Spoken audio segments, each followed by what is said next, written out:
আসসালামু আলাইকুম ওয়া রাহমাতুল্লাহি ওয়া বারাকাতুহু। আলহামদুলিল্লাহ আমরা আমাদের সব ধান মেশিনে বানানো শেষ করলাম। এর আগে গত ২টা ভিডিওতে আপনাকে দেখাইছিলাম বিল থেকে ধান আনার ভিডিও এবং আমরা সেই সব ধানগুলো এনে সুন্দর করে পাল্লা দিয়ে রাখছিলাম। নানা রকম কাজের ব্যস্ততা এবং প্রচন্ড রকমের শীত পড়ার কারণে এতদিন আমরা ধানগুলোকে বাড়াতে পারিনি। তবে আগে থেকে প্ল্যান করেছিলাম যে এবার ইনশাআল্লাহ ধানগুলোকে সুন্দর করে বাড়াবো।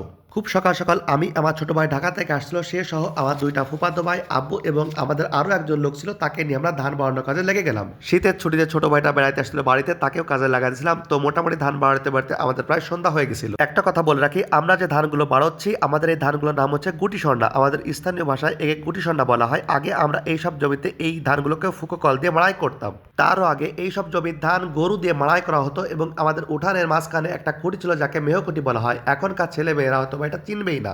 আমার স্পষ্ট মনে আছে আমরা সেই সব ধান মাড়াই করার সময় নিজেরাও সাহায্য করতাম এবং ধান মাড়াই করতে করতে তখনও প্রায় রাত হয়ে যেত। এই ফুকোকল আসার পরে গরু দিয়ে মাড়াই করার পদ্ধতিটা বাতিল হয়ে গেল। ফুকোকল হচ্ছে ধান এক পাশে দেওয়া হয় এবং খড়গুলো উড়ে যায় আর এক পাশে পড়ে, ধানগুলো নিচে পড়ে যায়। কিন্তু বর্তমানে খড়ের প্রচুর দামের কারণে সবাই এখন মুঠো আটি বাঁধে। ৮ মুঠোতে ১ আটি হয় এবং ১৬০ আটিতে ১ কাউন হয়। ১ কাউন খড়ের দাম প্রায় ২.৫ থেকে ৩,০০০ টাকা। আমরা খুব সকালে না খেয়ে কাজে নেমে পড়ছিলাম, তাই আমরা সকালের নাস্তাটা এখানে বসে সেরে ফেললাম। প্রকৃতির মাঝে খোলা জায়গায় বসে শীতের এই মিষ্টি রোদে ধোয়াটা গরম খিচুড়ি, তার সাথে ডিম ভাজি এবং পেঁয়াজ এবং কাঁচামরিচ ভর্তা, আসলে খাইতে সেই রকমের মজা। যদি এরকম পরিবেশে এরকম ভাবে আপনারা খেয়ে থাকেন তাহলে অবশ্যই বিষয়টা উপলব্ধি করতে পারবেন। আর যদি না খেয়ে থাকেন তাহলে জীবনের এক চরম আনন্দ আপনারা মিস করবেন।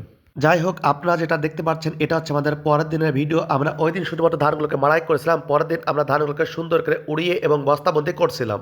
ধানগুলোকে যখন বস্তাবন্দি করছিলাম তখন মনের ভিতরে এক অন্যরকম প্রশান্তি কাজ করছিল। এতদিনের কষ্ট পরিশ্রমের ফসল এইটুকুই। আর মনে মনে ভাবছিলাম যে শুধুমাত্র আমরা তো বিল থেকে ধানগুলো এনে বাড়াইছি, আর যে কৃষক রোদ বৃষ্টি মাথায় করে এই ফসলগুলো ফলাইছে তার কি পরিমাণ কষ্ট হয়েছে। আসলে যে কোনো প্রকার ফসল ফলাইতে গেলে অপরিসীম ত্যাগ, তিতিকা, কষ্ট, রোদ বৃষ্টি মাথায় করে নিয়ে কাজ করতে হয় কৃষকের। আলহামদুলিল্লাহ আমাদের এই সিজনের ধান বাড়ানো উঠানো সবকিছুই কমপ্লিট হয়ে গেছে। সবাই আমাদের জন্য দোয়া করবে যেন আল্লাহ সুবহানাহু ওয়া তাআলা আমাদের রহমত ও বরকত দ্বারা পরিপূর্ণ করে দেয়। আমিন। আসসালামু আলাইকুম।